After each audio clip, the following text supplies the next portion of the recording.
All right, y'all. Today we're going to talk about bowel obstructions. All right. This is that traffic jam that gets personal, gets really personal. It's worse than rush hour.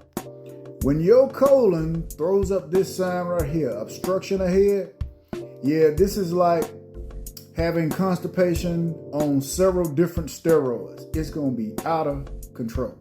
When you have a bowel obstruction, everything stops. No food, no fluids, no poop, nothing is moving when you have a bowel obstruction. And trust me, when this happens, you ain't gonna be sipping no damn detox tea. You're gonna be running your happy behind, well, I ain't gonna be too happy, but you're gonna be running your behind to the nearest emergency room. Okay, now let's familiarize ourselves with the anatomy of the digestive tract before we dig too deep here. The digestive tract literally is from the rooter to the tutor, if you know what that means. From the mouth all the way to the anus. Anywhere in between there, you can have an obstruction. However, 80% of those obstructions are going to be in the small intestine, as you can see here. And we have about 22 to 24 feet of small intestine, and 20% of those obstructions are going to be in the large intestine. And we have about 5 to 6, maybe 7 feet of large intestines in our abdominal cavity.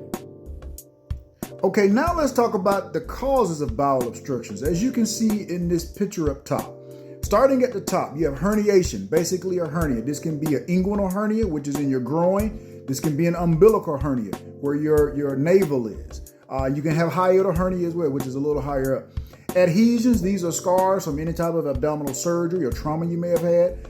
Any kind of tumor or cancer that's physically blocking and obstructing the flow of stool through the intestine. Then you at the bottom, it says intussusception. That is basically the intestines telescoping back down on themselves. If you're familiar with a telescope, if anybody goes out and looks up at the sky at night, you know how telescope expands and then reduces itself.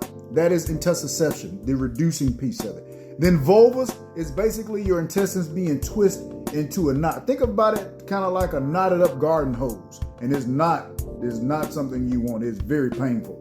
And then the obvious here, kids swallow coins and toys, Lego blocks, and adults swallow toothpicks and different things and bones all the time. So a physical object that has been swallowed that can actually lead to blockage in your colon.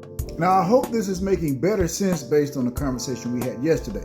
And this picture here says it all. Men, if you look like you're 9 months pregnant, but your wife is the one that's with child, and you having the symptoms that I'm going to talk about here next, you need to get your behind in to see your doctor as soon as possible. Red flag symptoms you need to be alarmed about. You want to poot and you can't.